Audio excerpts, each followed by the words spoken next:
Fear and faith, you choose. And when I say faith, I'm not referring to a religious dogma type faith.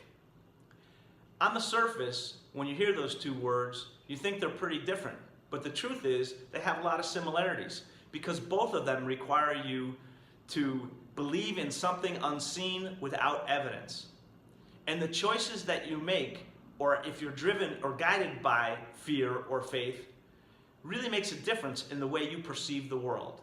When you decide to make decisions based upon fear, false expectations appearing real, you make far different choices than when you base it upon faith. Fascination, appreciation, imagination, thankfulness, and happiness. You probably never heard that acronym before, and that's because I just made it up. After years of studying self-help and reading dozens of books, doing the Landmark Forum, studying all of Anthony Robbins' classes and going to seminars, as well as really following Bob Proctor, I've started to notice trends. As Anthony Robbins says, success and failure leaves clues. My observation is people that approach life with fascination, have appreciation in their heart, an active imagination, and practice thankfulness cannot experience anything much more than happiness in their life. I get it. The negatives and the skeptics are like, the bullshit meter's going through the roof. And I get it. I used to have that mindset, and that's the way I drove my decision making. And then one day I realized, how is this serving me?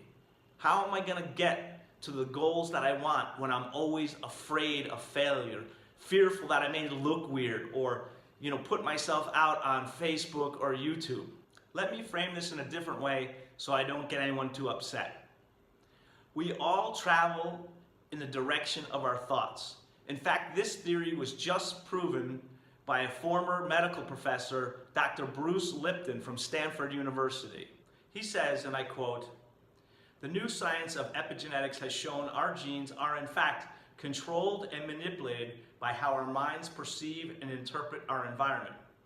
So if you're continuously fearful about your bills, the weather, your job, whatever, chances are you'll experience more of those things in your life. And when there are problems, they'll seem even bigger than if you didn't focus on them." When you train yourself as a person of faith, as described earlier, you're still going to have problems with money, your health, the weather's still going to go bad. You're still going to have issues in your life. The only difference is when you encounter them, you'll see them for what they are, merely obstacles. You'll summarily get rid of them and move on to the better parts of your life.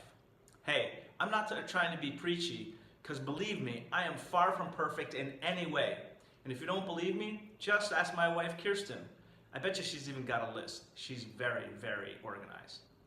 I'm merely here suggesting an alternative way of life that helps you get the results you want based on the belief in your thoughts and your actions and no one else's. But be warned, this way of life there's very little room to blame anyone else for your successes or your failures. I hope you found this helpful. Take care.